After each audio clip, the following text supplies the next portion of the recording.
another Who's Styling Who edition, New York Fashion Week recap.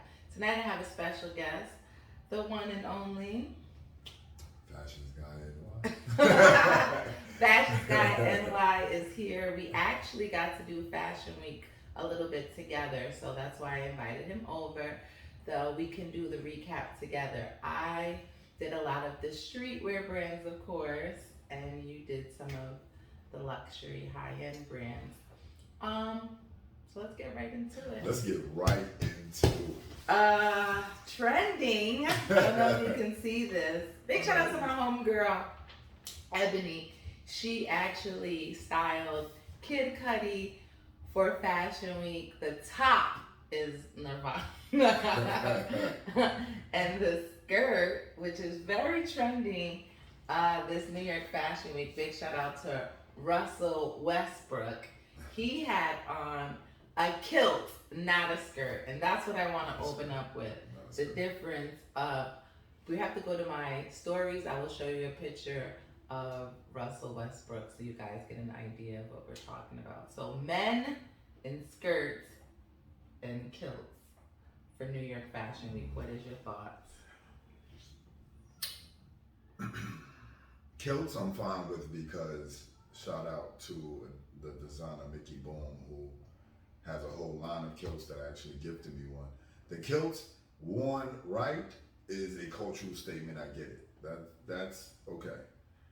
But I would say if you're gonna wear a kilt, the rest of you has to be completely opposite of the kilt because it's translated as a skirt to those that don't know it's a kilt. Right. So it can't be a soft top. It has to be something very, double breast, something that's hard, not the sweater that Russell Westbrook wore with the no shirt under it. And I'm sorry, that was a kilt. Okay. But see, people thought it was a skirt because it looked so soft. The whole outfit looked soft. Mm.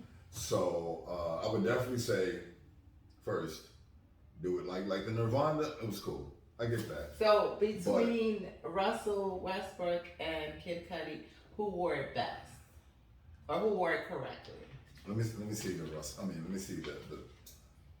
And pull up. See, this is the problem. Is this a kilt? This is that's a kilt. not a kilt. That's a skirt. Then I would. But have people to are say, getting confused because they both have. They don't even know that Russell. They're not calling it the correct term. They're saying that he has on a skirt, which is really a kilt. Okay. But it looks skirtish because of everything else he has on. He didn't wear a suit top and then have a kilt. Then you could say, oh, okay, I see these. Will the stylish find it disrespectful? I was wondering that. That's a good question because I always thought that too. How do they feel? Because that's like if we saw a white person. Say we saw a white person in a dashiki. Yeah. I know, but you know what I mean? Regularly, that's becoming a trend with them. And that's a question that I want everyone to comment, and share. Let us know your thoughts on New York Fashion Week. My second thing with New York Fashion Week was overall, how did you enjoy the shows? I went to Pretty Little Things. I went to Joe Exclusive show. I went to, who else shows did I went to LaCon Smith show. You went to Runway 7. I went to Runway 7 show, which big shout out to Ding. Ding was a good emerging brand. And Lisette. The lingerie line was it was a momance. My favorites will definitely be Ding, just because I just I love an emerging brand. Right. And then when I saw Lisette come out, and it was both male and female, or maybe it was just the female and she just let the male come out because he probably could be a designer behind it. Right. Just to see our people was amazing. It definitely was. That was a momante. This goes into, which leads me to go into seeing enough of. I didn't feel like we saw. Wait. Hold on. Not to interrupt you, but I didn't finish this. I would have to say Russell Westbrook just on default. Oh. Because he actually had a kilt on. Oh, right, and not a skirt. The skirts. Well, we're going to keep that as an open topic because I want to see the comments on what people think on men wearing skirts, such as Kid Cudi did, or kilts such as Russell Westbrook did. So please comment, like, and share. I really would like to hear your thoughts on that. Follow me on YouTube, Who's Styling Whom. And back to New York Fashion Week. One of the things that I wanted to really talk to you about is our representation during Fashion Week. What brands did you see, if you saw any, during, because like Laquan Smith is African American. Right. He started, Beyonce was one of the first celebrities to wear Laquan Smith. I went to the show and the show got shut down because Kylie was entering the building. Yes, with the baby bump. With the baby bump. And then just seeing how that started, and then going to other shows and seeing that their front of house and our back of house, we lack in that department. You hit it on the head. We lack. You know what brand that's not a black-owned brand, but they had good black representation as far as their models? Bronx and Bongo. Oh, it's an okay. Australian brand. Bronx and Bongo, definitely. So with Bronx and Bongo, they had different types of our culture. They didn't just have the typical, I need her looking African. You know what I mean? Like, and they think that should cover black people. If they look African, not knowing that a lot of Africans don't even identify as African American or black. They identify as, listen, I'm African only, right? So Bronx and Bongo had a lot of black people, black women of different shades. So I like that. Sergio Hudson. Amazing brand. Actually, him and Laquan showed at the same time, At right? the same time. That's my thing with Fashion Week. I love that there's so many shows, but I need Fashion Week to start on time because Yes. when a show is at 7, it needs to start no later than 7:05.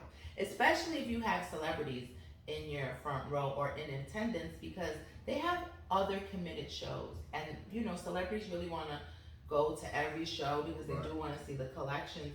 But with this Fashion Week, I guess because I really took the time to go to everyone's show, it was mayhem. Yeah. And then this is the first year that we have you have to be vaccinated or a negative COVID test. It was actually funny. We were in Legendary Damon fashion. Legendary Damon. Shout out to Legendary David. Roxanne Shante said that people were really out, not with the real vaccinations. So I don't know. I will say and a lot of people reacted. I will say this. Fashion Week definitely lost its je ne sais quoi with the vaccination. It was just too much because I personally believe everyone was not vaccinated. Right. So that just put a damper because even if the fire marshal was there or not, they weren't even looking down at the list. You're not on the list. I'm like, excuse me. You didn't even check it. I don't have to. Can you try one more? You're not on the list. So the New York Fashion Week is just funny because it went from 7 to 5 this year. I was happy with 5. She means 7 to 5 days. Right, thank you. Days. I was happy with that. What do you think? I was happy with it. I was definitely happy with it. The only thing I saw that you were just brought up was that the times now got crunched because in 5 days to fit. Besides the first day, shout out to Harlem's Fashion Row because they did a great job. And Wintour on the street. On blocks where they sell crack. Cocaine. So shout out to Brandis for bringing Anna to Harlem. Did a great job. Harlem Fashion Row did a great job.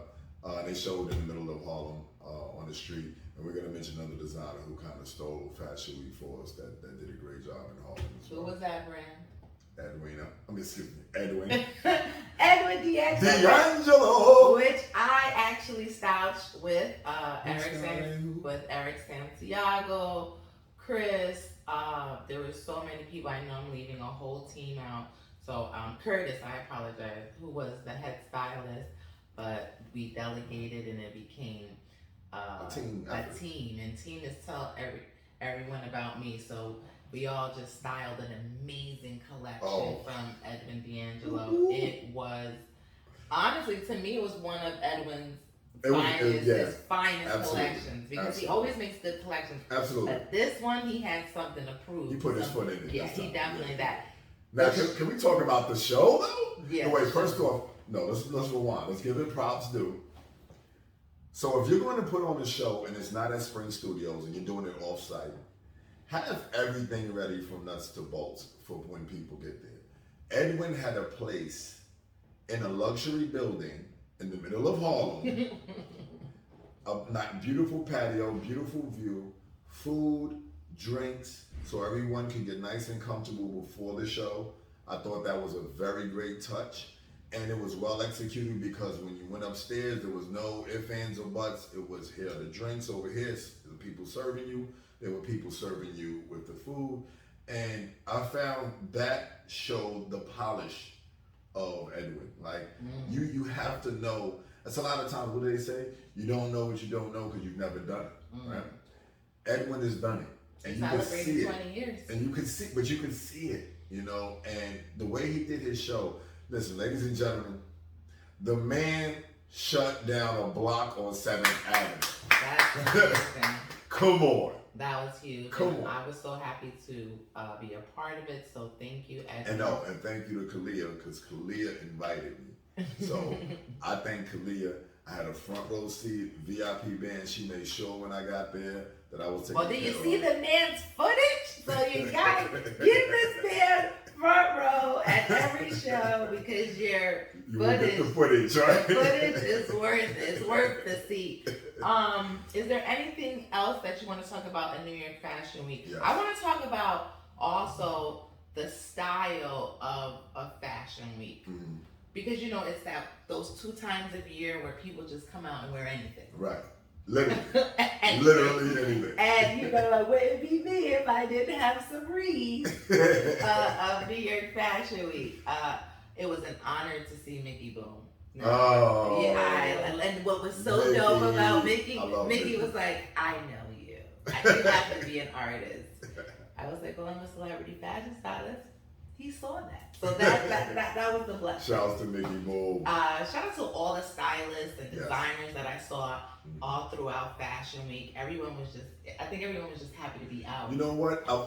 You took the words out of my mouth. It felt like a reunion, like a family reunion, just spread out. But the only part that it felt like, how like you come to a black family reunion and there's no cornbread or there's no one dish that you're waiting for. The gift bags were terrible this season. And that's what I felt. It was missing that oomph. And people had the oomph because they were just happy to be out. But if this was just a regular Fashion Week and no COVID had happened, this would be one of the worst Fashion Weeks. It would happen. But why? One, the scheduling of the shows was absolutely horrible. It was pandemic. It was pandemic. Another invention by Kalia Clark. It was pandemic. But you're right though. Like you said about the shows, especially the shows you went to, and one that we won't mention, let's say yesterday. Right, that we went to.